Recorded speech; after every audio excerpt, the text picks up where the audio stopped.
turėjau tokią eilę susitikimų susijusių su įtikinėjimu kauniečių, kad jiems visai neblogai būtų nuvažiuoti į Vilnių ir taip toliau. Ir sulaukiau tokių komentarų, kad, tokių ekstremalių komentarų, kur sakė, niekada į Vilnių nevažiuosim, mes nekenčiam to Vilniaus, reiškia, ten negali susikalbėti nei autobuse, nei tenai maršrutinėse, taksi ir panašiai. Ir aš prisiminiau, savo draugams ir pažįstamiems gal esu jau pasakojęs ne kartą tas istorijas, bet prisiminiau savo, reiškia, studento iš Kauno, reiškia, moksleivio iš Kauno patekusio į studijas Vilniaus universitete patirtis. Ir dabar aš prisimenu ją su malonumu ir su džiaugsmu. Aš tik vėliau supratau, kaip ten viskas atrodė mano bičiuliams Vilniečiams, reiškia, kai aš parduotuvėse anais senais gerais laikais kreipdavausi į pardavėją, ponę, ir tada vienas iš didžiausių tokių skanumynų man ir mano pažįstamiems, šiek tiek platesniam ratui, buvo zefyrai, zefyrai, kurių negalėjai gauti. Jų kartais pasirodydavo parduotuvėse, bet pasirodydavo ir išnykdavo. Ir Kaune aš žinojau, kaip juos nusipirkti reikia. Ir aš bandžiau tą patį modelį perkelti į Vilnių. Ir ateidavau su savo kursiokais į parduotuvę, apie kurią mes buvom girdėję, kad prieš kurį laiką ten pasirodė zefyrų. Ir kai aš ateidavau su savo kursiokais ir klausdavau pardavėjas, gal turit zefyrų? Ir pardavėjas, žinoma, sakydavo, nėra, baigėsi. Ir aš tada, modelis iš Kauno išmoktas buvo toksai, aš tada užduodavau kitą klausimą. O gal paieškom, ponė? Vilniečiai mane žiūrėdavo tokiam akim. Ką jis turi omeny? Kauniečiams tas būdavo aišku. Taip. Ir va taip, bet visokiausių tokių dalykų, kurie Kaune tarsi savaime suprantami, Vilniuje sukelia klausimų tokių įvairiausiai. Ir aš pagalvojau, ar yra kažkokių bruožų tenai, kurios galėtume apibrėžti kaip Kauno bruožas kažkoks. Ir taip, ne tai, kad aš kamavausi su tuo. Man Vilnius labai patinka ir aš ten praleidau savo studijų metus, geriausi gyvenimo metai. Gal ne dėl to, kad Vilniui, bet vis tiek laikas nuo laiko ta mintis grįždavo visą laiką. Ir paskiau buvo toks šūkis, kad Kaunas yra Kaunas, kurį rašydavo žmonės čia ant sienų ir plakatuose ir taip toliau. Bet vėl aš tą šūkį pamačiau visai kitam mastelį kažkada, važiuodamas ten pro link Suvalkijos, čia iš Kauno, tuo keliu pro tokią žymę vietovę smagių pavadinimų Puskelniai. Tai autobusų stotelė, jos toks kuklus pastatėlis ir ten buvo parašyta Puskelniai yra Puskelniai. Ir tada tas Kaunas yra Kaunas, man pasirodė visai kitoj šviesoj. Ir vat galvojau, ką tai galėtų reikšti. Prašau? Ir Kaune gyventi. Čia toksai, taip. Tai va tas Kaunas Vilnius, bet yra vis tik ir tokių savybių, kurias aš norėčiau pabrėžti kaip tokias, Kauno savybės. Vienas iš ryškesnių pavyzdžių, kurį visada prisimenu šitam kontekste, tai yra, gal netiesiogiai Kauno, bet pakaunės vienas gyventojas yra pagarsėjęs tam tikram rate, kaip tokių ekstremalių sprendimų žmogus. Ir istorija, kurią aš visada prisimenu šitam kontekste, kažkodėl man asocijuojasi su tokiam Kauno savybėm. Tai buvo jo, reiškia, bandymas persisodinti lelijas į savo kolektyvinio sodo tvenkinį. Jis pagalvojo, kad lelijos tai yra dalykas, kurį vis tiek, jos gražios, jas galima perkelt. Kažkaip reikėtų perkelti. Ir jis nusižiūrėjo vienam iš tokių gražesnių Lietuvos ežerų, tų gražiausių jau lelijų žydinčių tenai, ir išplaukė su valtele, su sūnumi savo. Sūnus paauglys tuo metu buvo. Ir jis išplaukė ir vis nardė su kastuveliu tokiu ir, išsikast norėjo tas lelijas, kad paskiau. O ten gylis kokie truputį daugiau negu 2 metrai, 2 metrai ir 10 centimetrų, pavyzdžiui. Ir jis nutarė, kad vis tik su to nardymu kažkas yra netvarkoj. Nu, prasme, kad per mažai laiko, jis oro turi daugiau, bet jį išstumia nukeliamoji jėga. Ir iškia vandens. Archimedas. Ir jis nutarė tada, kad jam truputį daugiau laiko būtų po vandeniu su to kastuveliu pamanipuliuoti. Jis nutarė prisirišti va tokio didžio akmenį. Su tokiu virve prisirišo taip prie pilvo tokį didžiulį akmenį ir šoko iš valties su tą akmeniu. Ir pakasėjo, ten padirbėjo, ten kiek norėjo, jis išsikasė. Ir tada suprato, kad jis negali atrišti to akmens. Ir jisai liko stovėti ten po vandeniu, viršus, čia pat, kaip įsivaizduojat, 2 metrai su trupučiu. Ir jisai nusuvokė, kad reiks ten pastovėti ilgiau. Tai visa laimė, kad sūnus suprato, kad kažkas netvarko ir nėrė po vandeniu ir pavyko atrišti tėvą. Bet tai va tokie kažkokie kauniečio charakteriai, tokie kurie... Ir tas yra toks noras lelijų, žinot, tenai. Ir pasiryžimas tokia pakankamai didelė kaina už tai sumokėti. Ir yra kažkas tokio, ko man nesinorėtų taip pat viens ir nurašyti visiškai. Tai, kodėl apie tai kalbu? Todėl, kad mūsų šios dienos persona grata yra gimęs Kaune ir išvažiavęs į Vilnių. Tai tam, kad visą tai subalansuot, aš paprašiau man pagelbėti šį vakarą žmogų, kuris gimęs Vilniuje, bet ilgą laiką pragyveno Kaune. Ir tai yra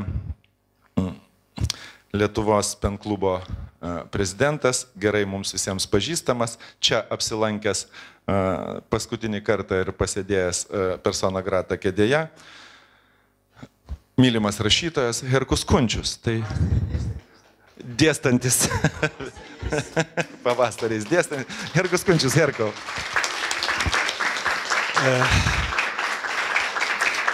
Labas vakaras, čia liepė ant scenos stovėti, pamiršai, Alfredai, tenai. Gal pradėsiu nuo to, kad šį vakar mes turim persona grata. Ir nežinau, ar sumeluosiu ar nesumeluosiu, bet man atrodo, kad su persona grata esame susipažinę galbūt, kada man buvo 4 metai, o jam šiek tiek daugiau. Kaip rūke prisimenu tokį vieną epizodą, kad Kauno muzikinėme teatre slėpėmės 3. aukšte, kur yra žiūrovų amfiteatras, o po to liktai žaidėme prie teatro, ten, kur buvo toksai pasviręs medis, paremtas geležiniu stulpu. Man atrodo, kad tai buvo persona grata, nes drįstu sakyti, kad turiu labai gerą atmintį. Vėliau taip atsitiko, kad aš buvau Kaune ir karts nuo karto tik tai atvažiuodavau į Vilnių pas savo senelius. Ir pradėjęs studijuoti Dailės institute, matydavau persona grata Gorkio gatvėj, Rotondoj, Vaivoj, Ledainiai ir kitose, Bačkoj, taip sutinku, ir kitose saugiose vietose. Ir nuo karto mūsų keliai prasilenkdavo, bet netgi tuo metu nesisveikindavome. Tačiau vieną kartą atsisėdę dabartinėje prezidentūroje, kur buvo kavinė ir pakankamai įdomi kavinė, nes tenai repetuodavo Lietuvos ansamblis ir į tą kavinę ateidavo vaikinai su triko ir merginos irgi panašiai apsirėdžiusios. Ir ten galima būdavo ir paganyti akį, ir išgerti kavos. Ir tada mes su persona grata vieno draugo dėka susipažinome ir persona grata sakė, kad mes labai ilgai apsiuostinėjome. Tai tas apsiuostinėjimas turbūt truko apie 20 metų, mano galva. Tada apsiuostinėjus pradėjome šiek tiek artimiau bendrauti, nes suvedė literatūra ir kiti dalykai. Tačiau dabar ilgai nesiplėsdamas, galvodamas apie mūsų šio vakaro herojų persona grata, bandau pats savo pasakyti, kiek jisai yra išbandęs amatų. Jisai išbandęs studento amatą, yra išbandęs apšvietėjo amatą, bijau suklysti, galbūt net ir gaisrininko amatą yra išbandęs. Yra išbandęs kaubojaus amatą, apie kurį galbūt bus galimybė pakalbėti. Taip pat yra išbandęs muzikanto amatą ir aš didžiuojuosi, kad galėjau groti su persona grata toje grupėje, kuri vadinosi Vilniaus kailiai. Negana to, mano tuštybė yra patenkinta tuo, kad su persona grata turėjome ne vienerius metus vokalinį instrumentinį duetą, kuris vadinosi Slankiojančios sistemos. Tad persona grata Aidas Marčėnas.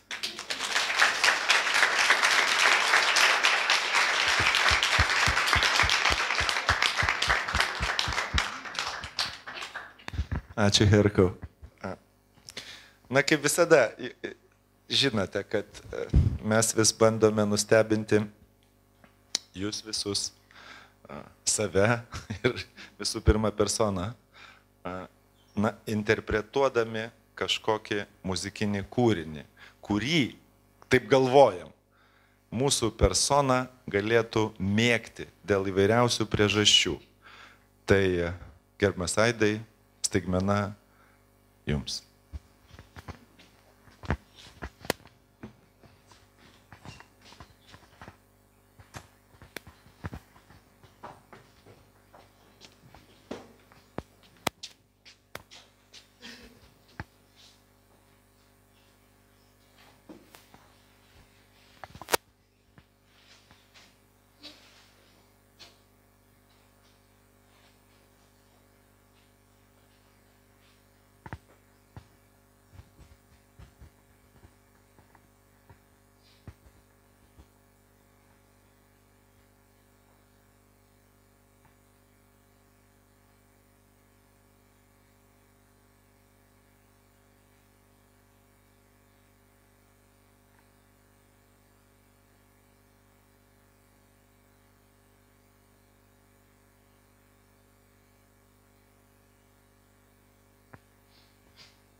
Bowling wind is whistling in the night. My dog is growling in the dark. Something's pulling me outside to ride around in circles. I know that you got a time, 'cause anything I want you do. You take a ride through the strangers who don't understand how to feel.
Trys, keturi.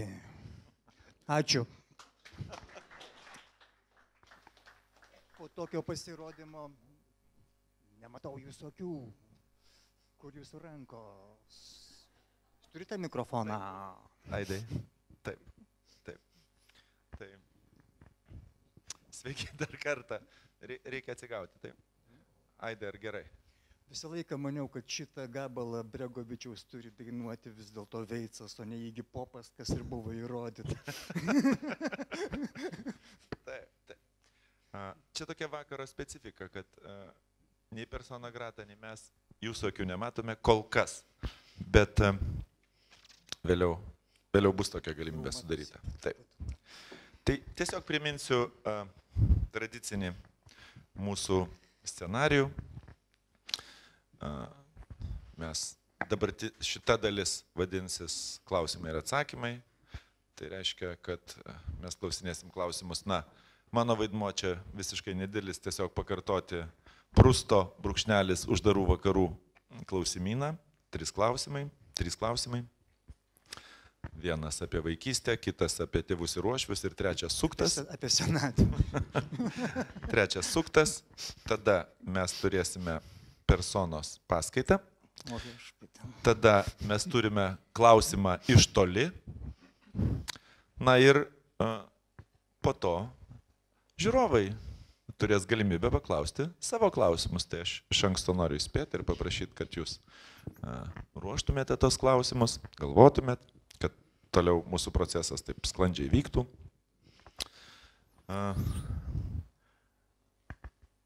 Tai ir pradėkim. Aidas Marčėnas yra gimęs rugsėjo 24 dieną, teisybė. Taip. Aš pasižiūrėjau, tą dieną yra gimęs Ajatola Chomeinis. Galiu pasakyti dar ką žinau. Eglė Gabrėnaitė. Taip. Ir Černenka. Taip, ir Černenka gimęs. Taip, iš tikrųjų. Aš pradėsiu gal nuo pirmo klausimo. Klausimas apie vaikystę. Tradicinė Prusto klausimyno interpretacija. Prusto klausimynas turėjo daugiau klausimų. Uždarų vakarų klausimas dėl formos ribotumo klausimynas turi mažiau klausimų. Pirmas apie vaikystę. Ir ne tiek apie visą vaikystę, kiek apie mokyklinį vaikystės periodą. Tradicinis klausimas yra toks. Aidai, ar buvai mokykloje skriaudžiamųjų pusėje, ar buvai tas, kurie skriaudė kitus? O trečio varianto nėra. Prašau, pasiūlyk. Nes nebuvau nei toks, nei kitoks.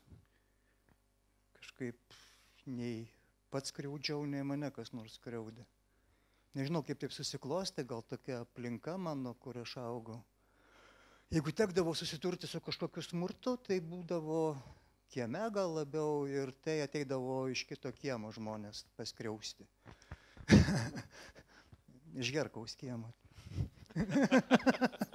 Jisai gyveno jau chuliganų kiemai, kur prasidėdavo, mes taip ir vadindavom. Mūsų tokie santykiai buvo labai, ir mokykloje, ir kieme buvo toks pasaulis, labai. Beje, šiandien eidamas į baseiną plaukti, kažkaip sutikau vieną jaunuolį. Tas jaunuolis kokios 1-2 klasės mokinys. Ir jisai ėjo priešais mane ir kalbėjosi šitaip, sakė. Tai ką, nepasakysi, Jei nepasakysi, nusuksiu tau galvą. Nepasakysiu, Ir taip jisai su savim ir skriaudėsi, reiškia. Tas buvo ir auka, ir taip ilgai, paskui jisai pamatė mane, bet jisai nekreipė dėmesio visiškai. Tai aš gal buvau toks vaikas, nes pirmoje aš ateidavau į mokyklą su triko, su švarku ir pistoletas šiandien buvo įkištas, tai kad mane sunku buvo paimti tose tokių metų būnant.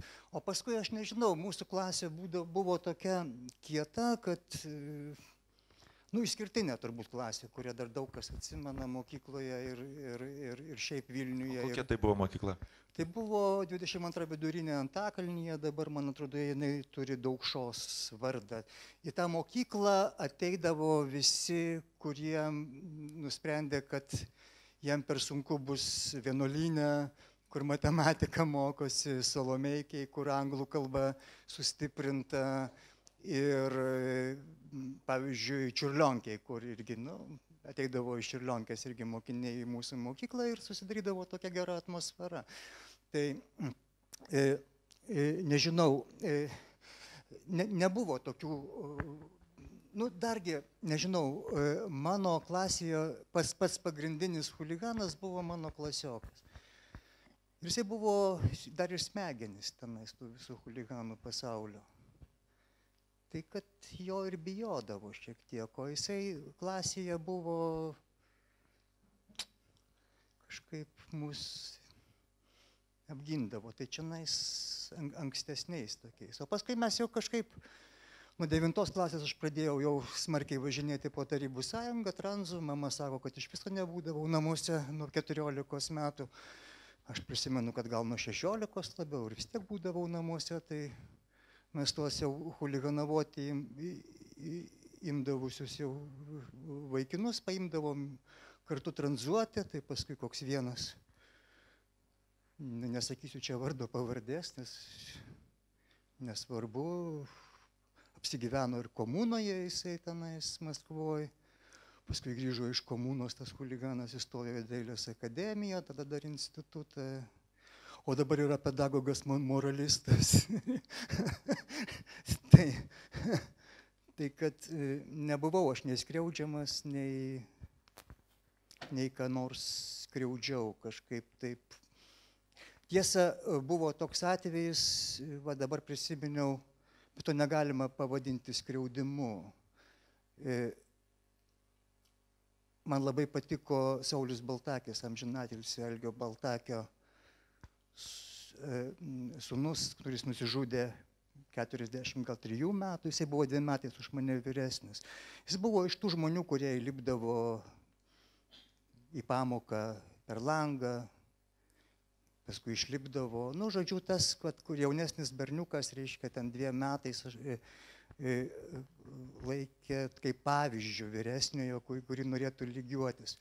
Ir tas žmogus, kurį aš buvau įsimylėjęs, kaip jaunesnis, reiškia, tas berniukas, vyresnį berniuką, ar ne, mane uždarė vieną kartą tarp, kaip yra mokykloje duris tokios, kaip atsidarinėja, ir toks trikampis susidaro kaip terariumas toksai. Tai jisai mane į tą terariumą uždarė ir pralaikė visą pertrauką. Paskui skambėjo skambutis ir jisai toliau laikė mane uždarytą tam terariume.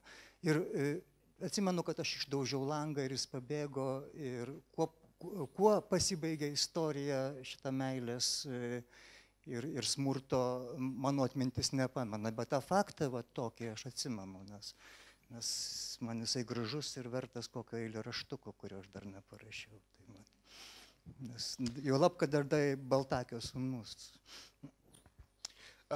Aš įtariau, kad Aidas nebuvo nei skriaudžiamas, nei pats skriaudė, bet viename jo eilėraštyje yra parašyta, kad jisai vogė obuolius.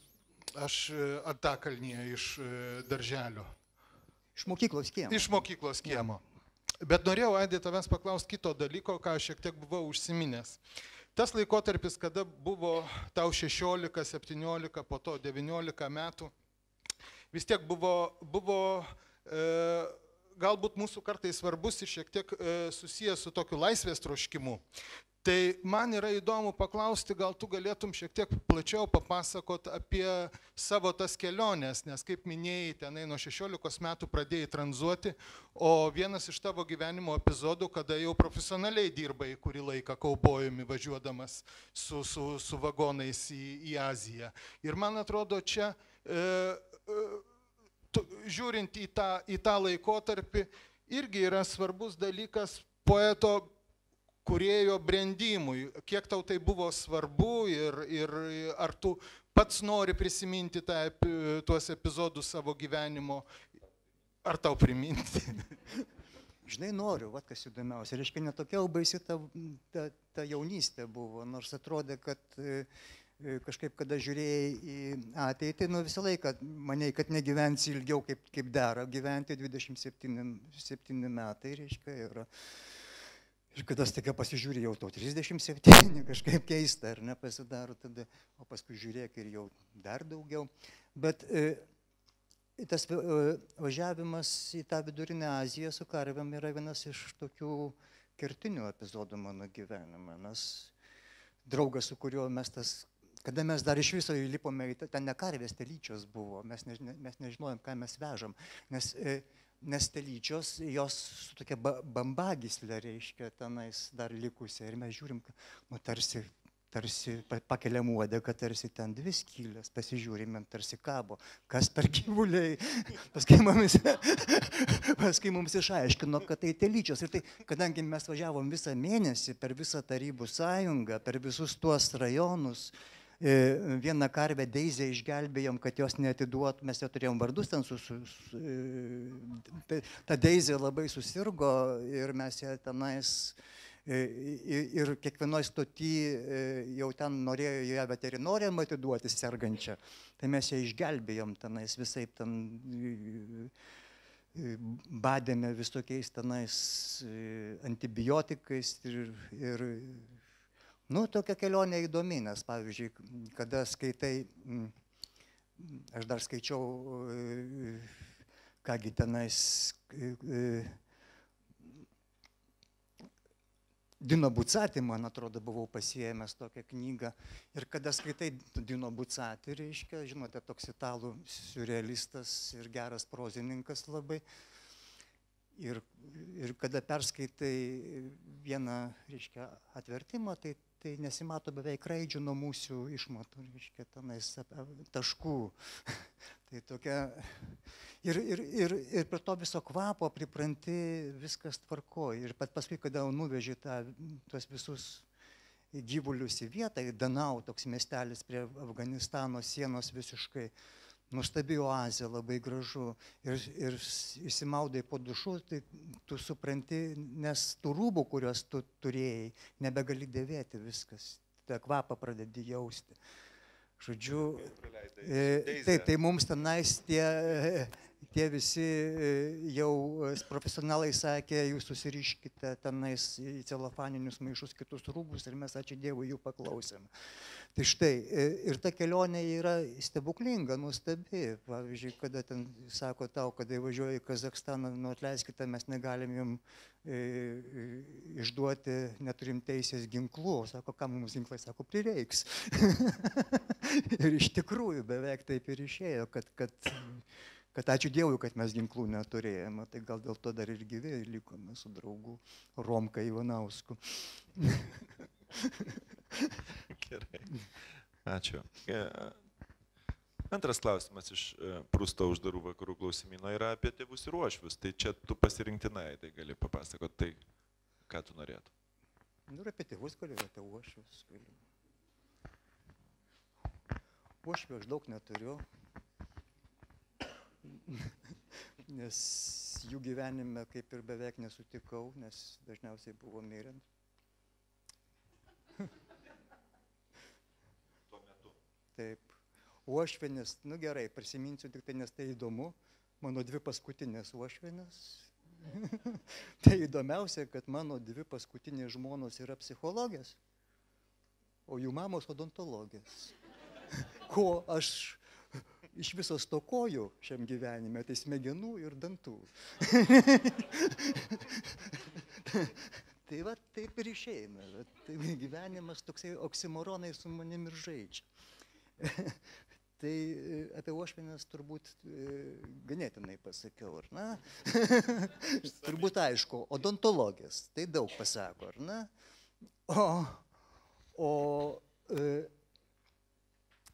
Apie tėvus atskira daug kalbėti, iš viso apie giminę, va sėdi dėdė Rimas, tai jis žino, mes iš Radvilų kilę, bet tai rūpėjo mano tėvui, man tai nelabai rūpi, dėl to aš nesiplėsiu, nes paskui pakels kas nors dokumentus ir pamatys, kad vis dėlto ta legenda kažkaip tai subliūkšti gali, nors legenda labai gražiai ir aš to nenorėčiau, kad tai va, o tėvai, nu, kaip, nuo senelių gal reikia pradėti vis dėlto tą pasakojimą, nes, nu, viena senelė mano iš Odesos, ten turėjo porą parduotuvių, dėdė Rimai, kur jūs esate? Ar porą turėjo parduotuvių?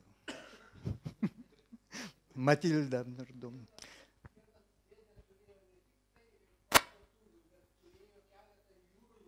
Jūrlaivių, nu, tai fantastika, nu, vat, reiškia šitaip, va. Mano senelis, vat, dėdės Rimo tėvas Amerikoje emigravo ir numirė tenais 71 ar 2 metais, dabar nepamenu. Irgi aš jo nemačiau, tik tai susirašinėjome, tėvas susirašinėjo, jisai dar man atsiuntė visokiausių gerų dalykų. Pavyzdžiui, ten mašinėlių, modeliukų. Iš mamos pusės mano senelė dainavo operetės teatre. O va, opero iš pradžio, va, čia Herkaus mama turbūt. Tai jinai žino visus tos dalykus, nes mes su Herku užkulisiu vaikai esame operos ir operetės teatro.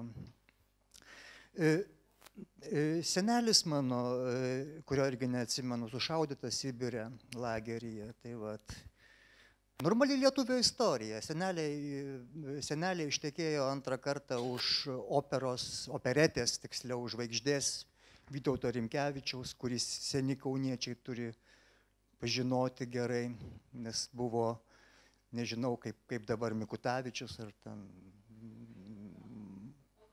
Nu, tai aš manau, kad aišku, kad anais laikais viskas buvo aukščiau.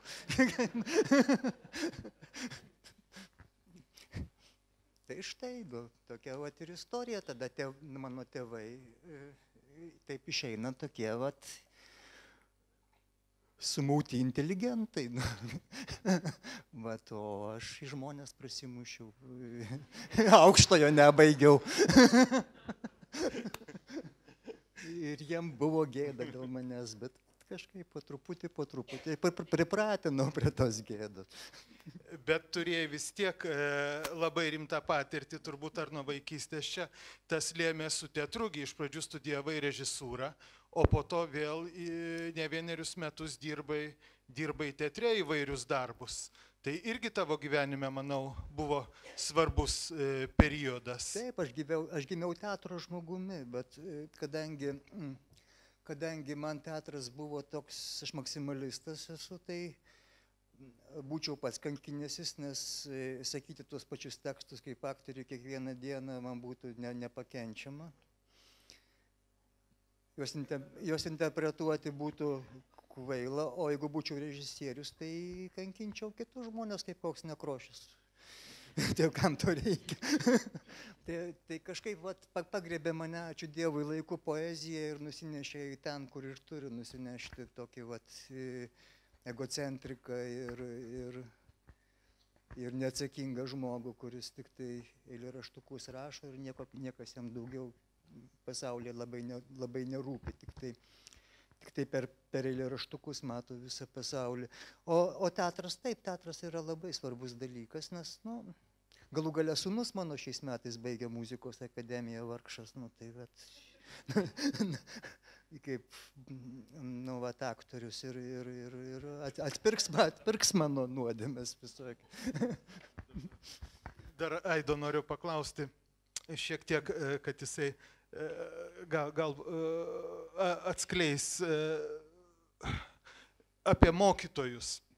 Bet mokytojų apie ne tos mokytojus, kuriuos mes taip įsivaizduojam, bet aš žinau, esi prasitaręs, kad turi pliušinį mokytoją. Pliušinį? Esminką. Ta, kuris tremtinys buvo. O, Esminka mano, ja. Esminka buvo ir yra toks meškiukas, kur dabar čia Viliutė iš Belgijos, iš Briuselio grįžo ir Viliutė tai mano žmona ir parodė, kad tokie meškiukai tenais aukcionuose labai brangiai kainuoja.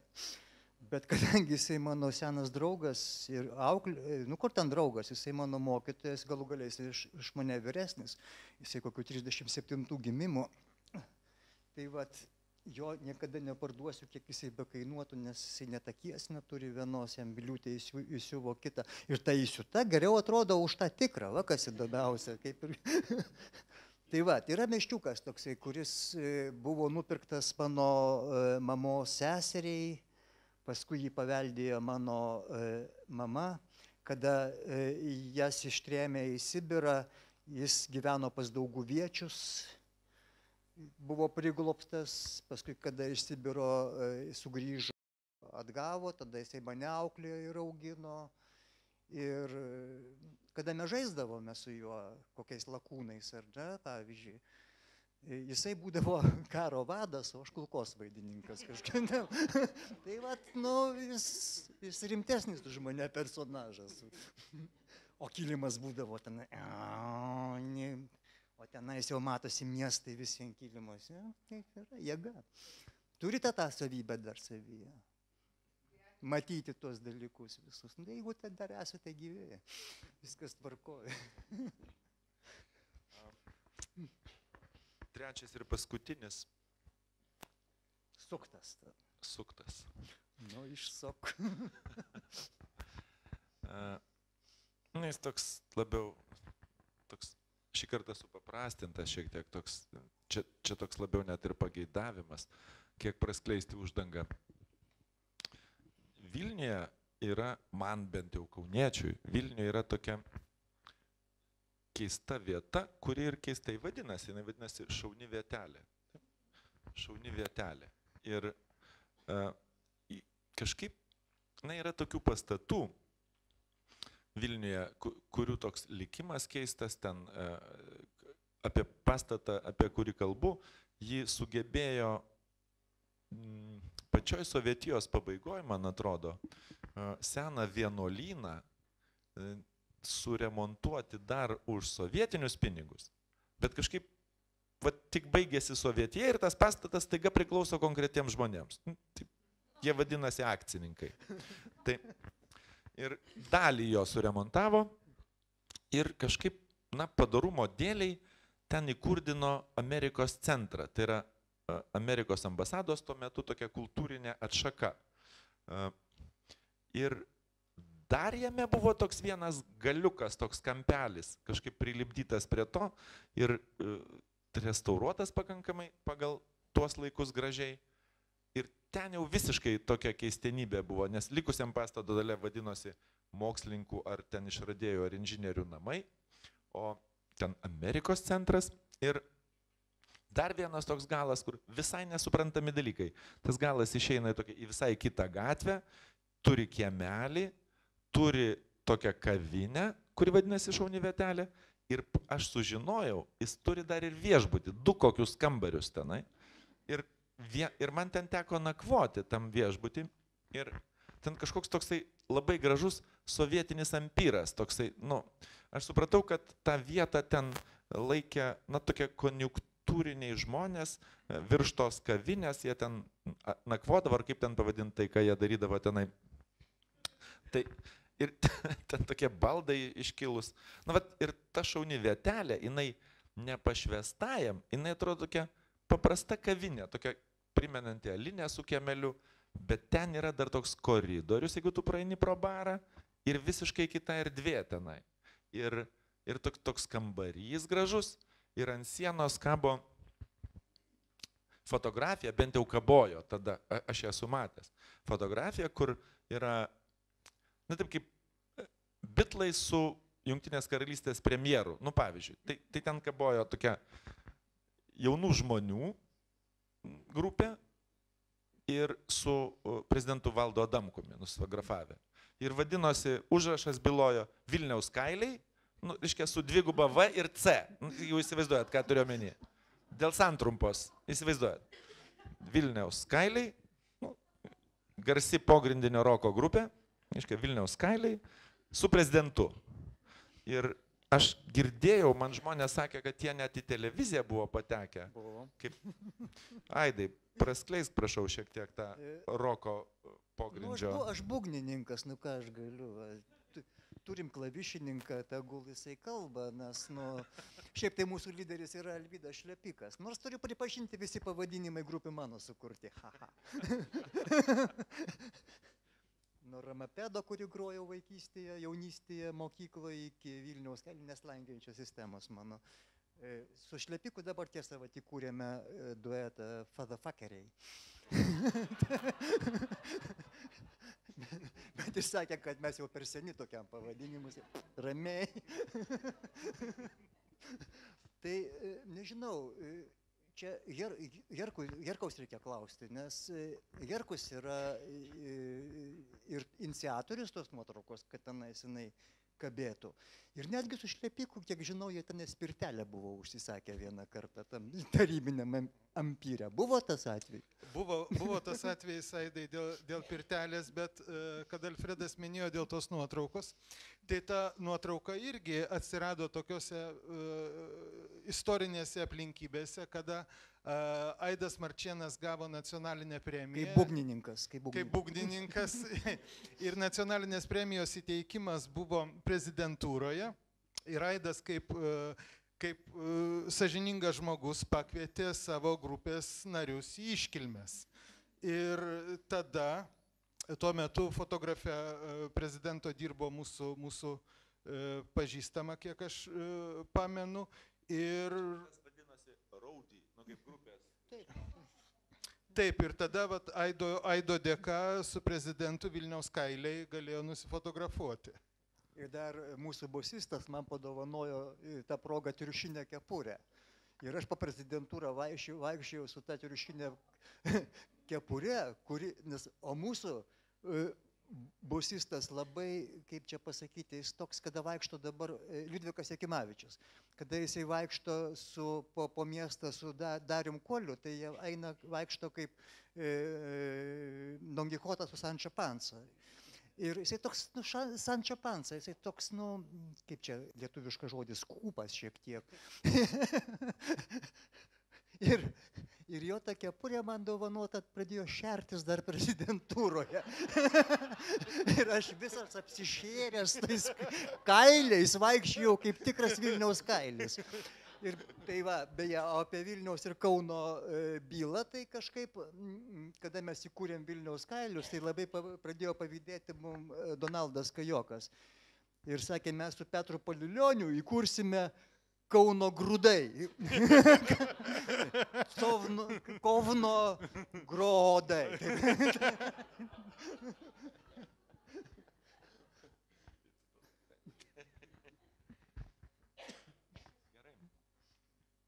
Na ir tradiciškai atėjo laikas persona grata paskaitai. Na, visiškai laisvai pasirinkta tema, Aidai. Ne. Ne, jūs prašote manęs neįmanomų dalykų. Aš geriau eilėraštuką kokį nors paskaityčiau geriau, nes ką aš apie... suprantat, kame dalykas? Paskaitas, šiaip jau sako, skaito tie žmonės, kurie ką nors žino ir supranta šitam pasaulyje, bent jau.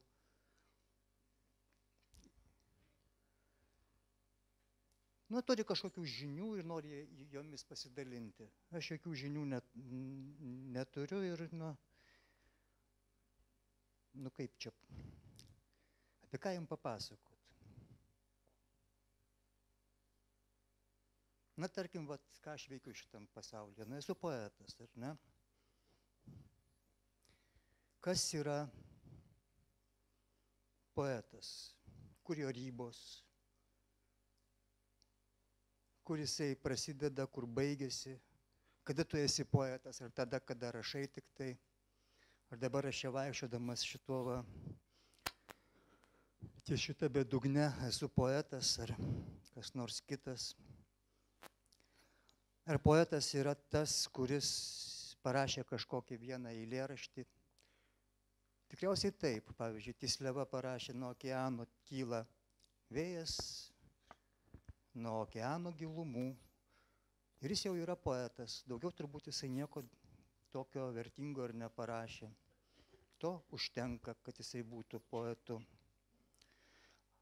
Klausimas toks, ar Herkus Kunčius yra poetas, pavyzdžiui? Ne. Istorija buvo tokia. Prieš kokią 10 metų vyko poezijos pavasaris. Aš turėjau važiuoti į Nidą ir norėjau labai, kad Herkus Kunčius, jis man neatleis to niekada ir dabar, kad papasakosiu, turbūt bijau įžeisti iš Herkų Kunčių, nes paskui jis labai greitas, kaip visi jautrus menininkai, įsižeisti. Kaip aš irgi taip mėgstu įsižeisti šiek tiek. Tai štai, vyko poezijos pavasaris. Ir norėjau važiuoti į Nidą, norėjau, kad Herkus važiuotų su manim. Atėjome į tą, kur registruoja poetus, kabinetą. Ir pamačiusi Janina, mūsų registratorė, Herkus, betgi jūs ne poetas, pasakė Herkus. Herkus buvo pasiutęs, aš ne poetas. Baisiausia, kad prieš savaitę jisai patyrė kitą fiasko. Kur buvo grafikų sekcijos kažkoks susirinkimas, ar ne? Ir jis norėjo būti grafiku. Jam tam pasakė, bet jūs ne grafikas. Žodžiu, žmogus buvo visiškai sugniuždytas. Kas yra poetas, man atrodo, kad Herkus Kunčius yra didesnis poetas už visus tuos poetus, kurie už daugumą, atleiskite, už daugumą tų poetų, kurie leidžia knygeles. Nes jis turi absoliutų poetinį mąstymą, matymą ir jo prozą pasiskaičius. Beje, yra parašęs ir eilėraščių, ir tekstų, sakiau, kad reikia sudėti ir išleisti knygą, tada galėsim važiuoti į Nidą ir gal net ir gal net į Airiją. Tai štai. O kas yra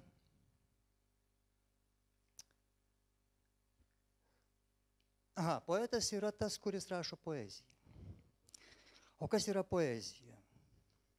Dabar išsitraukite, studentai, užrašus, aš jums padiktuosiu kelis, pavyzdžiui, apibrėžimus, kas yra poezija. Tarkime, toks apibrėžimas vieno poeto, o poezija viso labo tik žmonių ritmizuota kalba.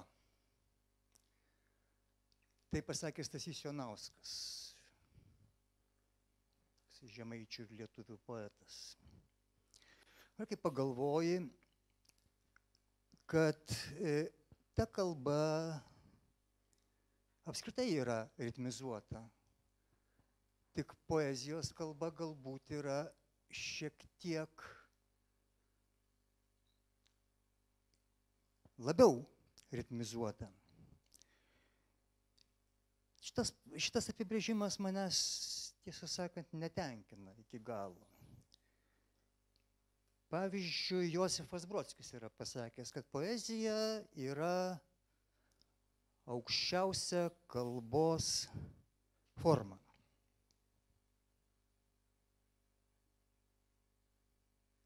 Na, Josifas Brodskis, šiaip jau kas girdėjo įskaitant, tai jo skaitimo maniera yra kaip rabino, kuris skaito maldas.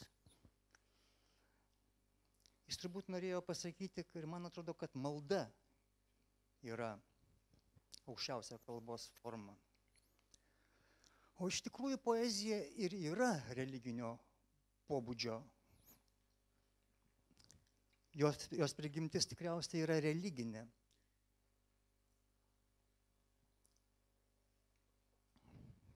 Arba skirta suvilioti merginom.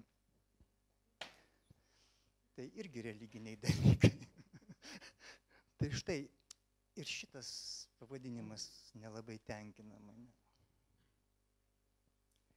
Dabargi paimkime kitą rusų žydų poetą, tarsi mano mylimiausia iš jaunystėje, tai Osipą Mandelštamą, kuris pasakęs yra labai gerai, oksimoroniškai. Žinote, kas yra oksimoronas? Nu, vieni žino, kas. Oksimoronas tai yra, na, pavyzdžiui, paprasčiausiai balta juoduma, ar ne, tokia, arba plasmasinė stiklinė. Tokį oksimorono pavyzdį studentam pateikia dažniausiai universitete. Tai štai jisai pasakęs yra taiklus turbūt lietuviškai reikia sakyti, taiklus nepataikymas. Tai va oksimoroniškas visiškai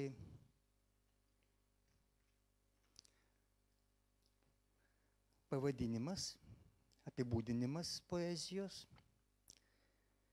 kaip ir Osipo Mandelštamo gyvenimas buvo visas oksimoroniškas. Nuo jaunystėje, tarkime, roza v krustalė, rožė krištolė,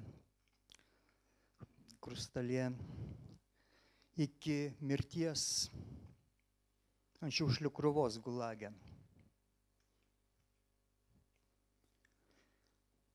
Aš pats savo esu sukūręs tokį apibūdinimą poezijos, kad tai yra aukščiausia laisvė griežčiausiame režime. Arba aukščiausia kalbos laisvė, aukščiausia kalbos įtampa, dar galima sakyti, turbūt va dabar atėjo man toksai žodis į galvą. Beje, kodėl aš ne paskaitininkas esu? Dėl to, kad man neįdomu kalbėti tai, ką aš žinau. Kaip sakiau, kad negalėčiau kartoti kaip aktorius teksto to paties.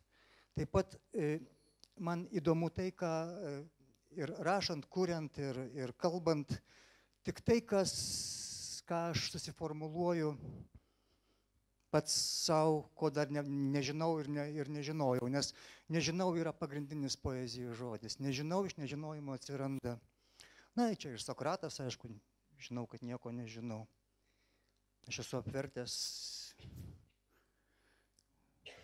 nežinau, kad žinau viską, turbūt poetui tai dėrėtų irgi taip toks apvertimas, nes čia nereikia didelio Jungo, kad suprastum, kad mūsų pasąmonė žino daugybę visokiausių ir įdomiausių dalykų, kurių mes sąmonė dar nepasiekusi.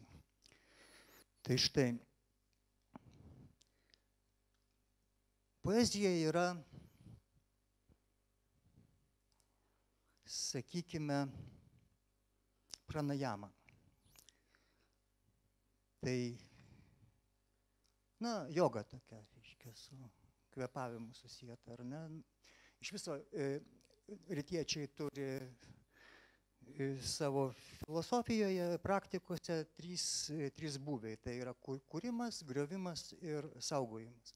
Kvėpavimas jos visus ir sutvarko.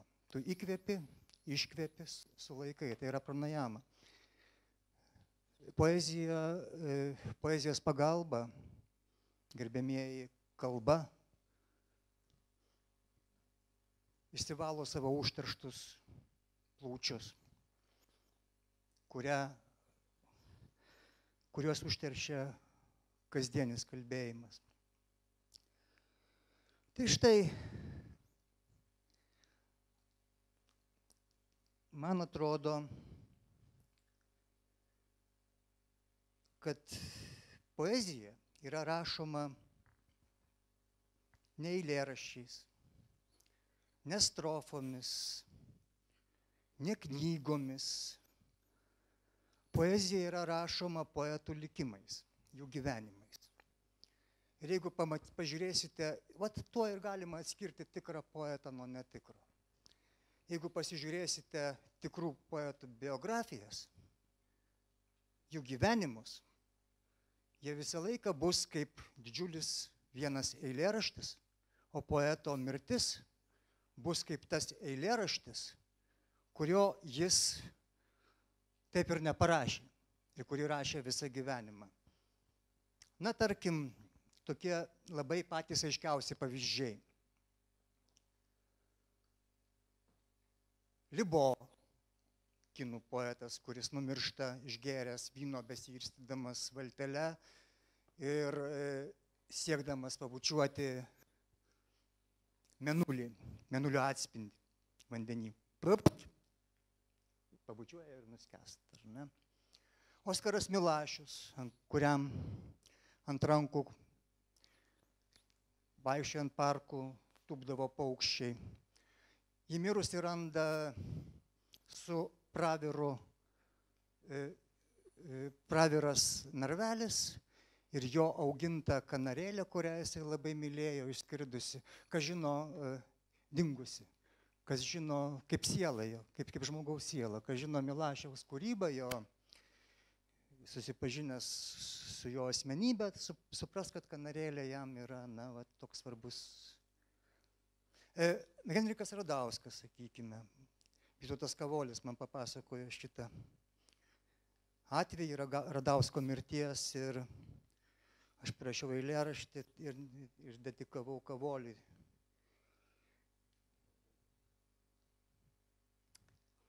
Tai Radauskas numirė papasakojęs anekdotą, fotelyje sėdėdamas kažkokiam ar kongrese, kaip Alfredas papasakojo gražiai kokį nors istoriją, jisai papasakojo anekdotą ir tam fotelį kaip karalius numirė. Pats Kavolis, tarkim, nors nebuvo poetas, nors man jisai poetas ir mano vienas iš 2 mokytojų, iš 3. Mano 3 mokytojai Čekasinas, kuris išmokė alsuoti, Kavolis, kuris išmokė mąstyti, ir Geda, kuris išmokė, kaip nereikia gyventi. Tai Kavolis mirė važiuodamas taksi. Kalbėjo, mąstė, taksi važiuoja, Kavolio nebėra. Kunčinas Jurgis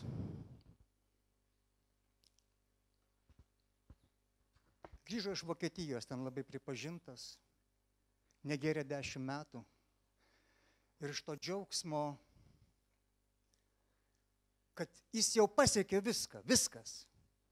Išsipildymas įvyko, jis gyveno pilyje, kur valkata Vilniaus, niekada gyvenime negalėjau įsivaizduoti, kad tai įmanoma gyventi.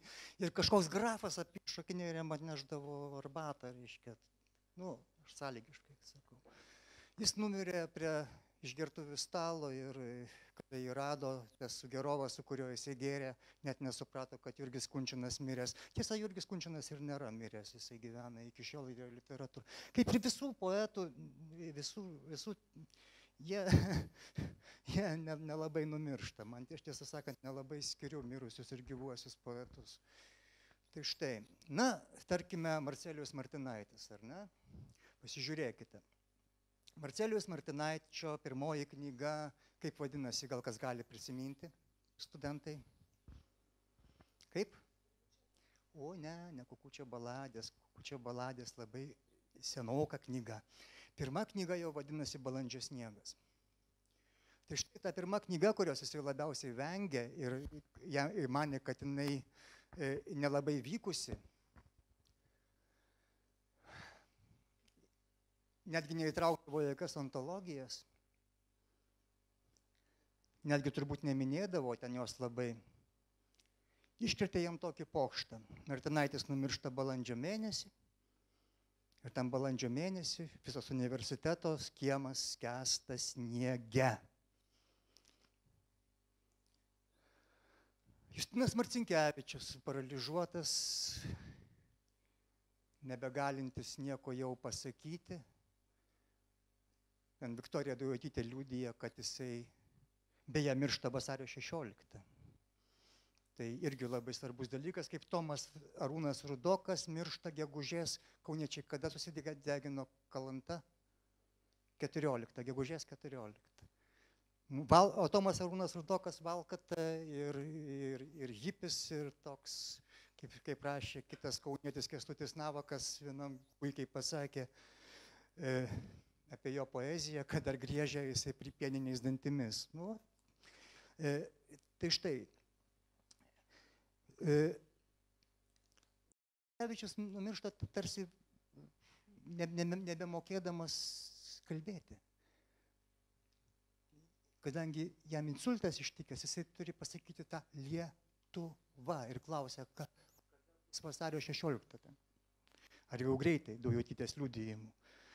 Čia gal Daujotytė kuria ir mitą, gal ir nekuria, aš nežinau. Aš manau, kad jeigu taip ir nesakė Justinas Marcinkevičius, tai atsiras liudininkų, kurie sakys, kad sakė.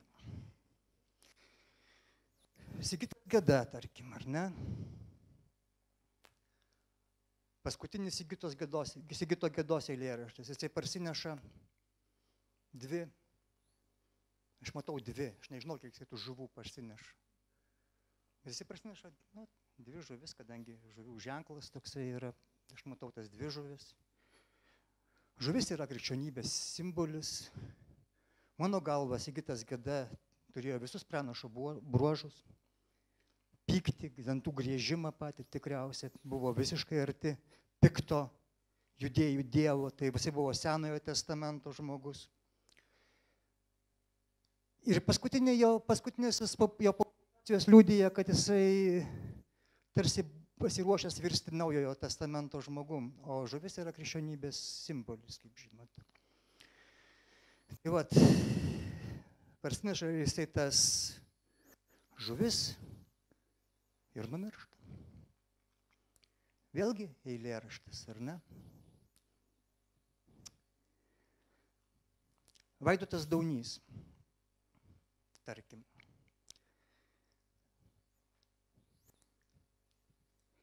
Jisai iškrenta iš oro baliono, jis nespėja pasileisti.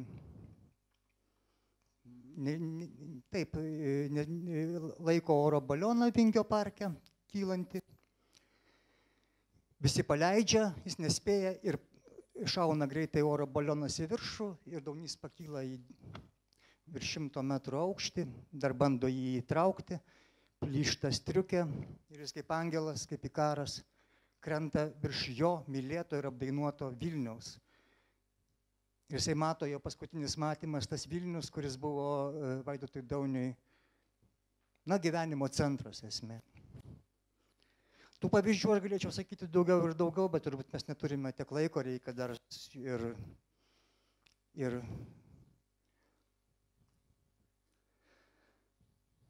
pasireikšti mūsų gerbiamiesiems ir jums gerbiamieji. Ir vis dėlto perskaitysiu aš eilėraštį iš knygelės, kurią išleido čia dabar minėtas Vaidotas Daunys. Tai buvo paskutinė turbūt jo, viena iš paskutinių jo knygelių Regnum leidyklos išleista. Prieš žūtį. Literatūros kritikai įvardyja, kad tai labai juoda mano knyga. Man taip neatrodo. Šitoj knygoje aš pirmą kartą pradėjau kalbėti savo balsu. Žodžiu, knygos buvo kaip ir mokykla, o čia jau atsiranda savas balsas ir aš perskaitysiu eilėraštį, to susirasiu. Nes manau, kad nelabai čia susipažinę su mano poezija. Kaip ten bebūtų.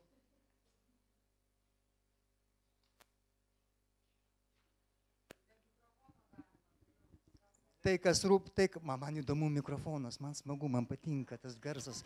Aš galiu kalbėti, tada, suprantat, tarsi ne aš, tada man geriau. Tai va, adventas. Užmiršt, nesimasi žiema, nes girdisi kaip žingsniai nuo idėjų išsprendžia naktį. Ir nėra idėjų, tik gruodis, sniegas, vėjas, vienuma, ramybėje. Ir jau nereikia nieko. Užmiršt ir vasarų nėra šiai žemiai, speigmečio era, ir ką užmirši amžiams pasilieka. Vos tik prašvitus kaupės vėl naktis, todėl brangus kiekvienas spindulėlis šviesos, trapaus dangaus netikras smėlis, aukštai lėktuvas, viskas paslaptis šią šaltą dieną. Šunys alkani, sustirę prekyje iš Gudijos atvykę, skurdi buitis, eilėraščiai nevykę ir klausimas, kodėl čia gyveni. Už posūkio vėl baigėsi diena. Ir baigės metai sunkiai sudėvėti, lygi kalėdų melstis ir tikėti. Visoms naivuolių pasakom gana gudraut, nes krebžda aviliai. Ir temstant lygumoj toli matyti, įspindus žvaigždei. Einam paklausyti, ką šnabždasi tvartelį gyvuliai. Tolyn nuo centro, tartum nuo savęs pabėgt pavyktų. Vis didėja inis, o Janis mašta. Pasibelst nakvynės ten, kur vaizduotė budinti atves. Į paribius, į šiaurę, į namus, į šaltą gruodį, kur sustoja saulė, kur tik žiema, o vasara apgaulė. Užmiršt, kaip jis užmiršo mus. Tai štai tokia buvo 90 metais man, 93 adventas. Šis adventas man daug šviesesnis, kuo ilgiau gyveni, tuo šviesiau ir šviesiau. Ačiū už dėmesį.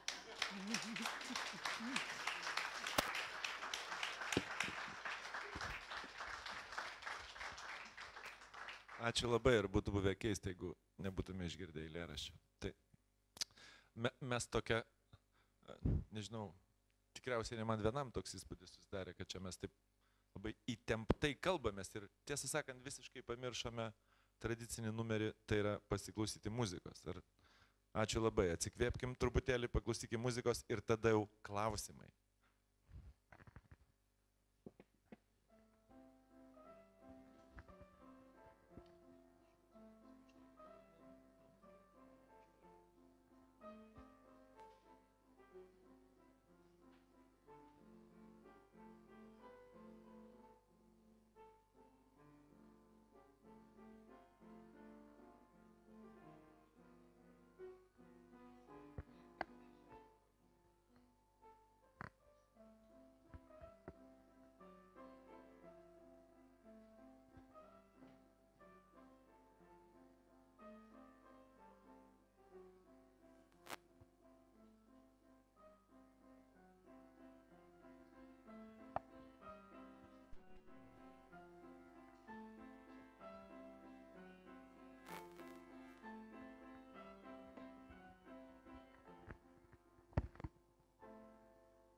Ačiū labai.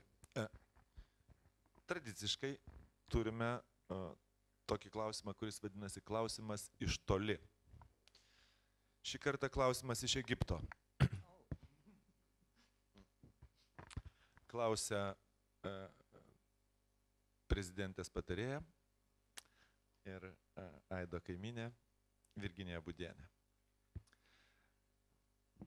Aš tik dėl jo sutikau čia dalyvauti, o jinai išvažiavo į Egiptą.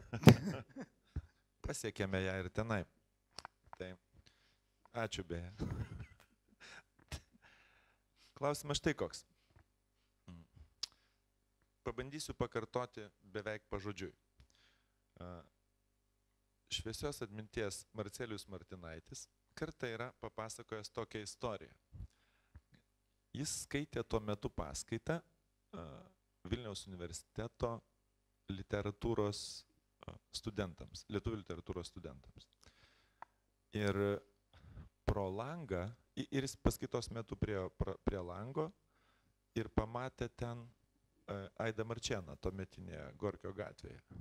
Ir rėmusi į Vaivą, nes Vaiva ten matosi pro universiteto tą auditoriją. Kur... Ir jis staiga atsisuko į studentus, reiškia paskaitos metu, jis skaitė būsimiems poetams, rašytojams. Ir pasakė, atsisukęs į studentus, aš pavydžiu Aidui Marčėnui. Klausimas štai koksai, ko jis pavydėjo? Oi, nežinau, be reikalo jisai pavydėjo. Jam atrodė, kad laisvės turbūt ir to, kad nereikia skaityti tų paskaitų, ir kad kartoti tas kvailas galveles visokių dalykų, geriau ten stovėti atsirėmus, va taip. Ir žiūrėti taip, kas čia dar praeis, kas čia iš ko dar čia galima rublį nutrešti. Aš iš tiesų esu pasiklausęs Virginijos ir teisingų atsakymų. Tai tikrai taip, tikrai taip. Jeigu reiktų iš 4 pasirinkti, žiūrint, kaip auksinio proto konkurse. Jeigu galima dar su Marcelijum Martinaičiu, ką papasakosiu dabar, turbūt vis tiek niekas nepatikės, bet visai nesvarbu, kad patikėtumėte. Svarbu, kad tai buvo. Kada buvau dar labai jaunas ir tik pradėjęs rašyti eilėraščius ir netgi neįspausdinęs nei vieno kūrinio dar savo, net publikacijos neturėjęs jokios. Sapnavau tokį sapną.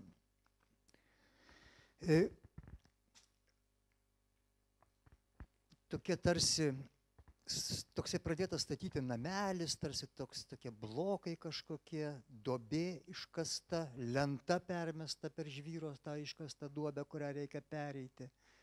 Ir aš einu per tą lentą ir turiu literatūros ir meno numerį rankoje, kurio atverstinis visas didžiulis straipsnis, kuris vadinasi Aidas Marčėnas, kuris pats save sukūrė.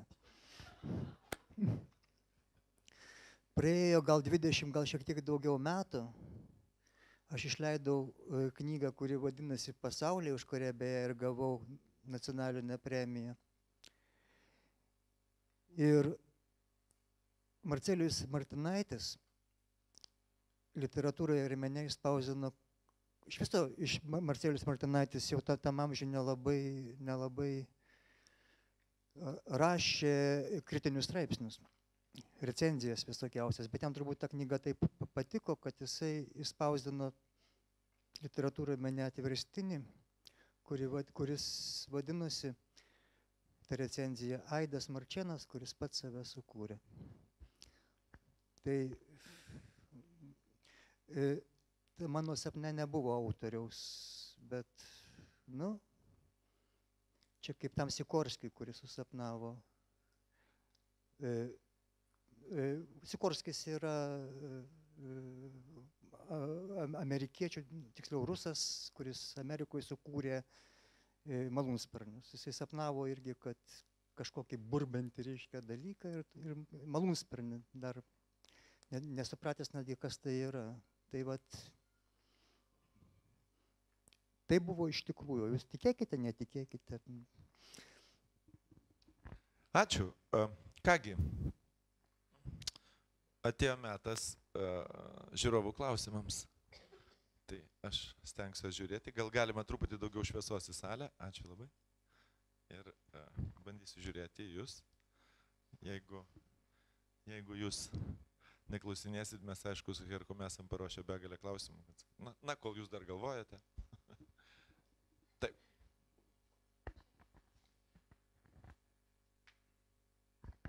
Aš noriu užduoti tokį klausimą. Jūsų ir religijos santykis. Ar religijų? Ar jūs ir religija?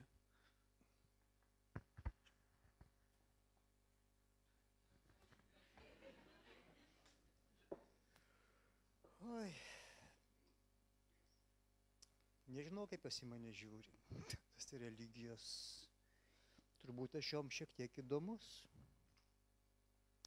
Žinau, kad turiu stiprų angelą sargą, kuris mane saugo. Nelabai norėčiau, kad jisai atsisuktų į mane. Būtų baisus veidas turbūt angelo sargo.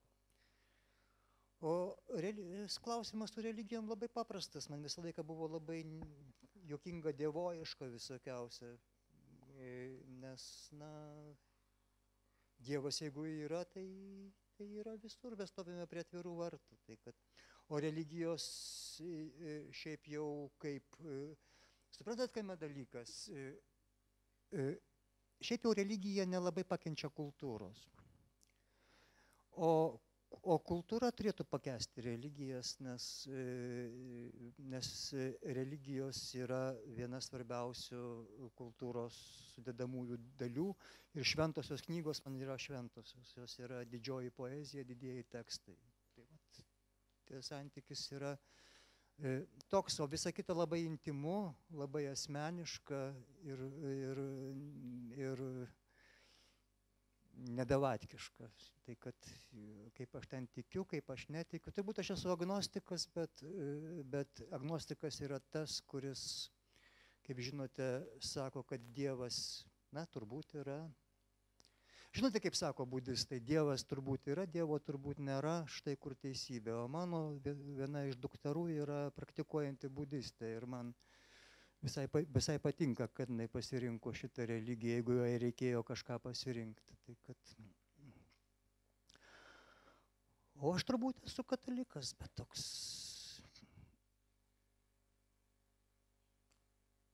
nepraktikuojantis labai.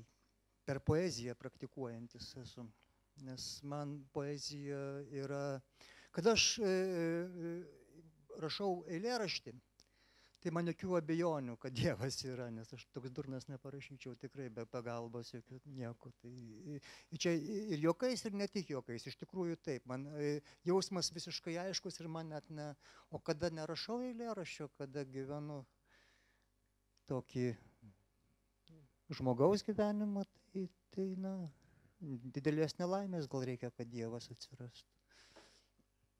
Kaip ir daugeliu iš mūsų beje. Ačiū. Aš neturėčiau čia ilgai kalbėti, bet tiesiog pažodžiui Aido šitas atsakymas priminė man vieną mano pažįstamą amžinatelis jau dabar kultūrinį antropologą, tokį profesorių iš Jungtinių valstijų Hansą Lederį. Mes su juo buvom pažįstami keletą metų ir Lietuvoje, ir valstijose teko susitikti. Tai. Ir jis man papasakojo tokiais, kultūrinis antropologas, kaip žinia, jam tokie visokie dalykai įdomus. Ir jis papasakojo tokią istoriją, na, kaip tradiciškai universitetų miesteliuose, tas, kas vadinasi campus, studentų įvairios organizacijos turi tokią dieną metuose, kai visos organizacijos paprastai, kai oras gražus, o na, ten priklausomai nuo šalies, kai kur visada oras gražus, tai jos ten išsiskleidžia savo stalus su knygelėmis, su visokiom medžiagom, brošiūrom, bet ko jos užsiima. Ir jisai man sako, žinai, bet ir eina žmonės ir prieina prie tų stalų, ten žiūri, ką jie ten veikia. Ir sako, aš matau, kad prie vieno stalo niekas neprieina. Ir aš sako, priejau prie to stalo ir ten pasirodo ateistų organizacijos stalas. Ir sako, aš pažiūrėjau jų publikacijas ir pradėjau vartyti knygelės ir tada tas jau studentas, kuris stovi prie to staliuko, jau atstovas, jis taip, na, kaip čia pasakyti, įsiteikdamas bando paklausti jo, sako, o jūs irgi ateistas? O jis tada tas profesorius sako, aš pagalvoju ir sakau, nepraktikuojantis. Nes ateizmas šiaip jau irgi yra religija ir viena iš žiauriausių religijų beje. Tai kad iš viso Erikas Fromas turbūt teisingai suformulavo, kad žmogus yra religinė būtybė ir nuo to turbūt niekur nepabėgsi jau per amžius. Vis tiek sugalvosi, kad ir batą garbinsi, reiškia, arba televizorių. Laukiu jūsų klausimų. Taip.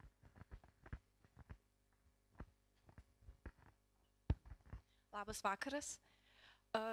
Teko girdėti, kad prieš metus ar kelis poetiniam Druskininkų rudenyje jūs dalyvavote jaunųjų poetų kūrybos aptarime. Ir man pasakojo, kad jūs buvot labai piktas. Ten sakėt, jeigu jūs neišmoksit rimuoti, jūs iš viso nebūsit poetais ir žodžiu ir panašiai. Tai mano klausimas būtų, koks jūsų santykis yra su dabartinė ateinančia karta ir kas jums gal labiausiai nepatinka ar patinka? Man labai patinka ateinanti karta. Aš nebuvau labai piktas, aš nebūnu niekada labai piktas, aš būnu visą laiką labai linksmas, bet mano linksmumą žmonės kitą kartą palaiko piktumu. Santykis su jaunaisiais mano yra labai neblogas. Labai daug žmonių perėjo per mano rankas. Aš esu daugumos ir knygų redaktorius ir šiaip... Nu, suprantat, kame dalykas. Talentui reikia padėti. Aš grąžinu skolas, kurias investavo į mane Sigitas Geda, Jonas Rilkūnas, Judita Vaičiūnaitė. Dieve, kiek daug nuostabių žmonių aš pažinojau, su kokiais poetais aš turėjau reikalų, kokie poetai mane mylėjo, kaip dabar pagalvoji. Nu, tai... Šitie visi žmonės, kurie pasitikėjo manim, kurie man padėjo, reiškia, ištempė nuo tarpuvartės, reiškia, tos į šitą salę, kur dabar čia sėdžiu. Ir aš grąžinu skolas, kurias aš turiu grąžinti, tai mano santykis su jaunųjų poezija ir jų kūryba yra toksai, kad talentui, kaip žinote, turbūt yra toksai kaip ir jau frazeologizmas, talentų reikia padėti, o vidutinybė pati prasimuš, tai ir viskas. O dėl rimavimo... Suprantatame, kame dalykas. Herkus Kunčius, kad ir nebaigė grafikos, bet jisai baigė menotyrą, ar ne? Ir vis tiek žino tos dalykus, kad piešti reikia mokėti. Na, suprantat? Tai rimavimas yra piešimo mokykla, kurios neišmokins, dar kokioje akademijoje kažkada dailės mokino piešti, ar ne? Turbūt gal ir dabar jau po truputuką vėl pradeda mokinti. O poeto niekas to neišmokins. Tai rimavimas yra kalbos disciplina, jos sutvarkymas, jos pajautimas, jos galimybių, savo galimybių, struktūros pajautimas. Ir tai yra piešinys. Niekas tau nesako, kad tu privalai rimuoti ir tuos savo rimuotus eilėraščius publikuoti. Tu gali rašyti patį laisviausią verslibros, reiškia, laisvas eilės verlibrą. Bet rimuoti tu privalai mokėti, kadangi jeigu tu nori būti kažko vertas poetas, tikras poetas, nes poetų yra daug, tūkstantis turbūt Lietuvoje tokių, bet tikrų poetų yra 12 ir niekada kitaip nebus, vienas numiršta, kitas atsiranda. Tai vat visi didieji verlibristai, pavyzdžiui, tokie vat kaip ir, tarkime, Bložė, kuris yra iš viso šito turbūt ir vienas didžiausių pradininkų, na, arba Albinas Žukauskas, kurio niekas turbūt neatsimena, tik tai tikri poezijos žinovai, o Bložę turbūt dar kažkas žino, nes tai yra vienas didžiausių lietuvių poetų. Jie puikiai rimavo ir Sigitas Geda, kuris daug biesdarių atnešė į lietuvių poeziją, kadangi jam atrodo, kad kaip Geda padaro, reiškia, tai ir aš galiu. Nu, negalėtų taip į Geda, žinokite. Nes Geda rašo poeziją, o jūs rašote šlamštą. Tai jie visi mokėjo rimuoti. Tai jeigu norite būti dideli poetai, tai rimuokit savo į stalčių, bet galite paskui rašyti, ką norite ir publikuoti. Jeigu norite būti šiaip, na, tai ir būkite, nes yra Urmana, ar ne? Ir yra kokia nors mergina dainuojanti po dušu, besiprausianti, be klausos ir be balso. Ir ta yra dainininkė. Tai vat. Arba vyras vonioje. Ačiū. Dar klausimų.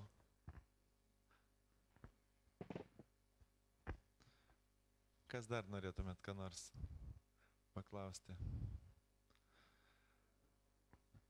Čia tik klausimų. Norėjau paklausti ne kaip poeto, ne eilėraščio rašytojo, bet kaip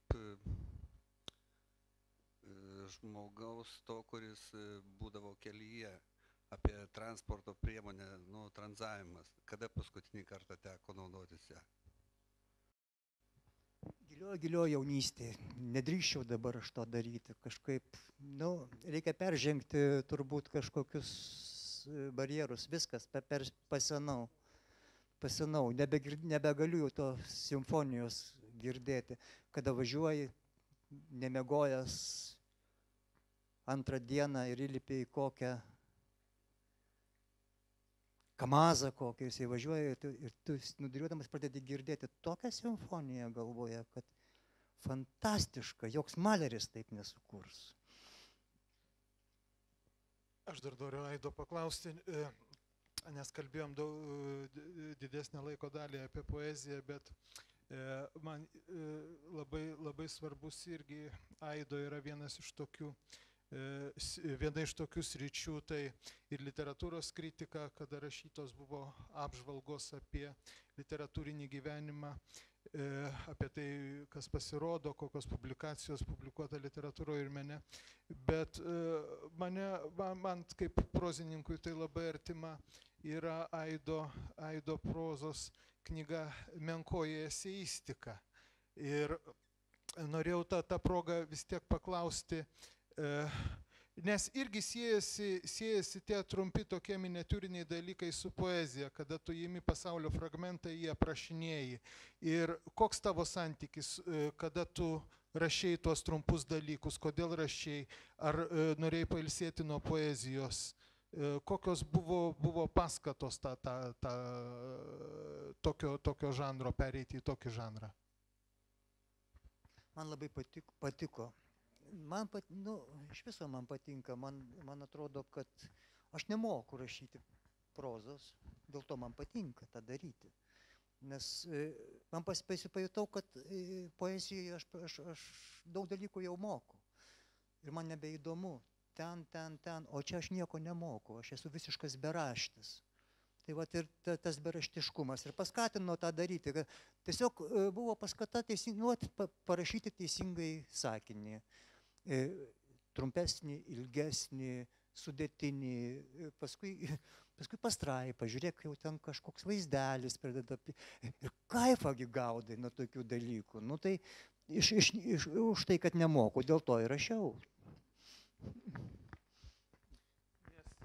Nes dar kitas dalykas, nes jeigu bent jau tuose tekstuose, ten, kur yra pas tave labai daug humoro atsiranda, nes aš tą knygą skaičiau su didžiuliu malonumu. Skaičiau ir, nu ką čia slėpti, irgi džiaugiausi, kad esu šiek tiek ten ir paminėtas kaip personažas. Tai tavęs nepaminėsi. Aš ten miniu tuos, kuriuos myliu. Kiti pyksta, sako, kad pėckiju juos, bet, nu, iš meilės. Tai čia turim klausimą dar. Klausimas inspiruotas baldo tarp jūsų. Skaityti poeziją monitoriuje ir knygoje skirtumas yra? Ir koks jūsų galva? Esu suformulavęs savo tokį sakinį, kada teko pergabenti vieną biblioteką iš vienų namų, na, iš Vilniaus į Palangą. Dalį bibliotekos, kurios ten daug buvo. Tai buvau suformulavęs tokį savo, kad didžiausias žmonijos atradimas yra knyga. Na, čia su Gutenbergu reiškia susijęti dalykai, jau tas ne mano pasakyta. Bet pats šlykščiausias žmonijos atradimas knygos yra. Nes jos yra nepakenčiamos, kada yra daug. Tai monitorius šiuo atveju yra neišvengiamas, man atrodo. Tai vienintelis daiktas, prie kurio esu pririštas, yra kompaktų plokštelės, ar ne, diskai. Tai vienintelis daiktas, kuris man dar esu prisirišęs prie daiktų, tik tai šito. O skaityti poeziją, man atrodo, vis dėlto geriau yra knygoje, bet kada jų yra daug, tų knygų, tai gerai ir monitoriuje. Didelės čionais bėdos nėra. Nes kuo skiriasi geras eilėraštis, man bent jau jaunystėje, nuo tokio, kuris nėra labai geras. Geras eilėraštis yra tas, kurį norisi išmokti atmintinai. Tai ar tu norėsi išmokti atmintinai eilėraštį išgirdęs kažkur tai, ar perskaitęs monitoriuje, ar televizoriaus ekrane, ar knygoje, man atrodo, didelio skirtumo nėra. Kita vertus, man ypač poezijos knyga yra didžiulė vertybė. Jų yra nedaug, tų knygų, bet tai yra kažkas iš mano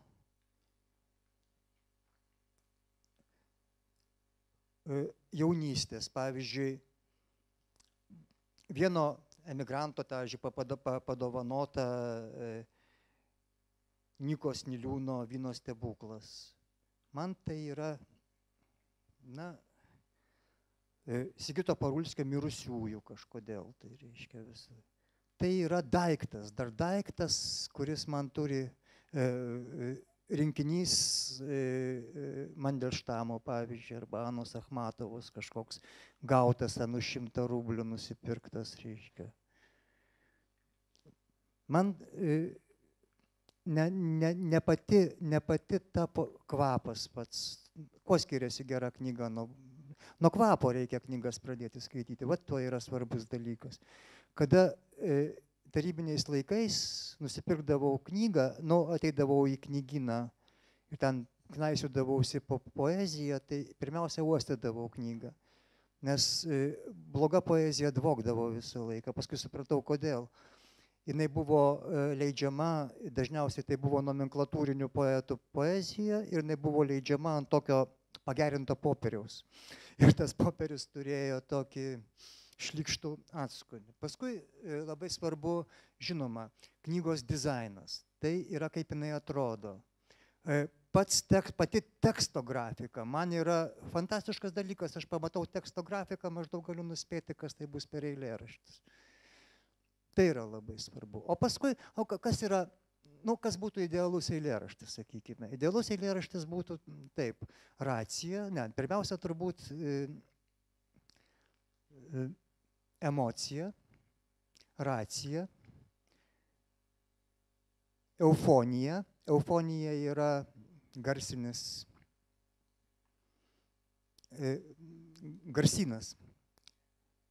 eilėraščio. Man labai svarbu, atsakiau, grafika eilėraščio ir vaizdas, kurį piešia tas eilėraštis. Vaizdas jau vidinis, reiškia, paties teksto vaizdas.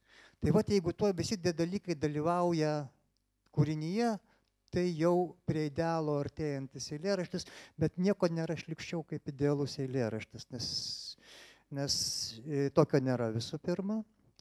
Visų antra, turi būti kažkokia klaida, netikėtumas ir gyvybė. O idealiuose dalykuose nėra gyvybės. Gyvybė atsiranda iš klaidos, iš įtrūkio. Netgi Donaldas Kajokas, irgi kaunietis, man sakė, tai aš kažkokią klaidelę vis noriu įvelti į eilėraštį. Sakau, man net įvelti nereikia, aš taip ten pridarau tų klaidelių. Tai beje, čia irgi kaunietiška, tą klaidelę noriu įvelti. Ačiū. Dar turime vietos vienam kokiam klausimui, jeigu norėtumėte.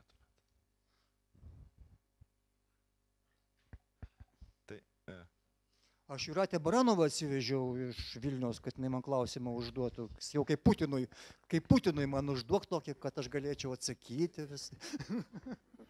Profesorė Jūratė Baranova, filosofijos profesorė. Aš labai susidomėjusi, klausiausi, kaip tu pasakojai apie tas poeto mirtis. Dabar užduosiu baisų klausimą.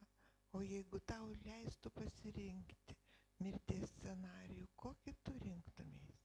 Neskausminga. Nu, vaikystėje aš galvojau, kas geriau, kad mane suvažinėtų. Ar volas tas, kur lygina asfaltą, ar greitoji. Tai va tarp šitų dviejų aš turbūt rinkčiausi. Klausimas baisus, bet atsakymą aš nežinau, ir ačiū Dievui. Ir nenoriu rinktis, žinau, kad bus vis tiek kitaip, nes vis tiek ateidamas į šitą vakarą, į šitą baisę areną, pas liūtus, jau einam krikščionis jau į areną, čia kolegom, ne dėl to, kad jūs liūtai, dėl to, kad jūs esate mūsų mylimi aristokratai, kurie sėdite arenose, o liūtai mes patys savo esame. Tai štai, ateidamas į šitą, vis tiek kažkokius scenarijus savo paaišėsi, kaip čianais bus, kaip čia vyks. O įvyko visai kitaip, negu čianais aš galvojau. Ir paskaitą aš kažkokią pasakiau visai ne tą, kurią galvojau pasakyti. Ir klausimai kažkokie sukti buvo. Tai taip pat ir su ta mirtim, gali prisiplanuoti, ką nori, reiškia, jeigu tu gali, aišku, susiplanuoti mirti, bet tada jau tai bus suicidinė praktika, o aš to nenoriu. Arba, nu, bet kokia, žinai, ten, pavyzdžiui, išeini ir išprovokuoji, ką nors, kad tave tenais pribaigtų, kas nors tenais pats nukentėdamas, ar ne? Visokiausių tokių detektyvinių scenarijų yra nuostabių, ar ne? Jau galima prigalvoti. Bet geriau apsuptam anūkų, lovoje ir kad Viliūtė man atneštų stiklinę vandens. Ačiū. Tokia graži nata čia skamba visą laiką. Turite? Gal eilėraštį dar, Aidai. Labai laukiu.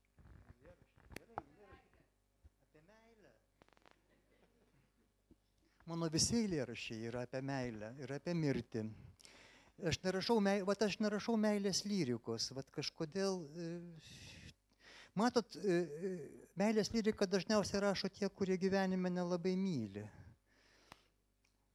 Aš rašau labiau apie mirtį, nes gyvenu pilnavertį gyvenimą. Tai poezija šiaip jau paremta yra oksimoronais. Perskaitysiu eilėraštį, kuris vadinasi Angelas, ir tai bus turbūt, apie šitą knygelę galima šitą pasakyti.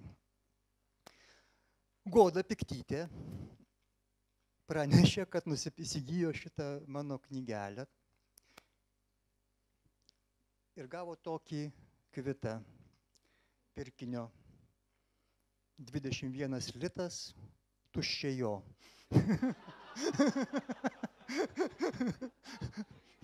Taigi, perskaitysiu eilėraštuką iš naujausios savo eilėraščių knygos. Šitoj planšetėje yra dar viena nauja knyga, bet neskaitysiu aš iš jos, perskaitysiu šitos popierinės. Tai iš ekrano neskaitysiu, skaitysiu iš knygos. Angelas. Už to sapno laukas plynas, už to lauko upės vingis, o už vingio amžiams dingęs susapnuotas vynogynas, už kurio vėl plynas laukas, už kurio vėl vingis upės, supas angelas nutūpęs nakčiai mirštančiai į plaukus, sekt toliau, už lauko plyno vis tas angelas, nuplikęs, visas vingiais, užsilikęs ten, kur vakar valkatavo, išmestas iš angelyno už skolas, o skolos tavo. Ačiū.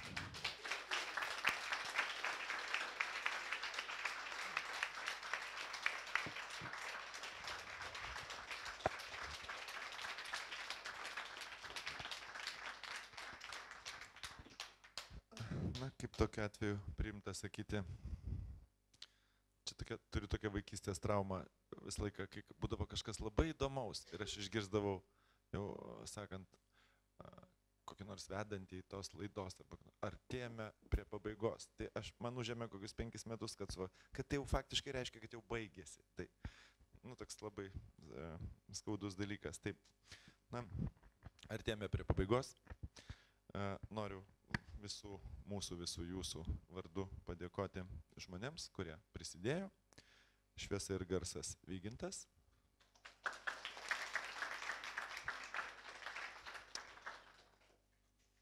Daina Vytauto Didžiojo universiteto vaidybos studijų studentai.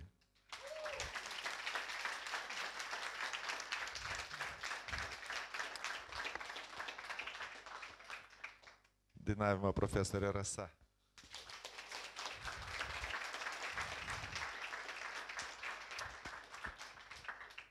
Režisūra 3 kurso studentė Eimantė.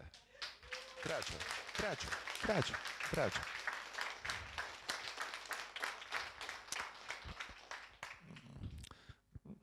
Girdėjau, kad lyg ir tarėsi su savo dėstytoju Artūru Reima.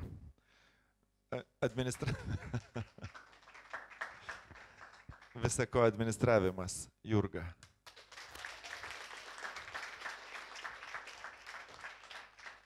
Video Giedrius.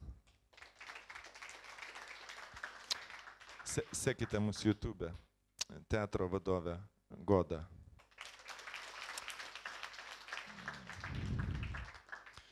Įvairius instrumentai, kuriuos dar tikiuosi išgirsime. Džiugas. Na ir noriu visų jūsų vardu padėkoti tiems žmonėms, kurių dėka čia šitas vakaras ir įvyko. Tai yra Herkus Kunčius, kurio nauja knyga Vilniaus knygų mugėje pasirodys. Dervišas Kaune. Iš Kauno. Dervišas iš Kauno. Ir visų mūsų mylimas chrestomatinis poetas Aidas Marčėnas.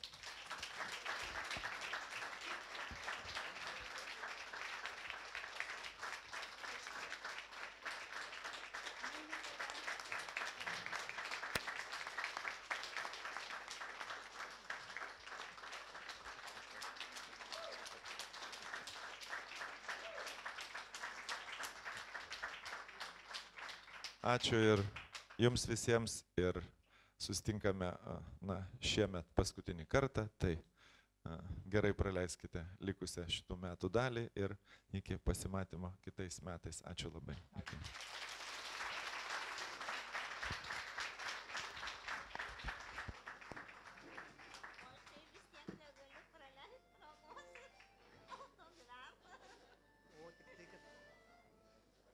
Susirasti su kuo rašyti. Pratęsimas kaip visada kultūroje. Sergejau, ačiū.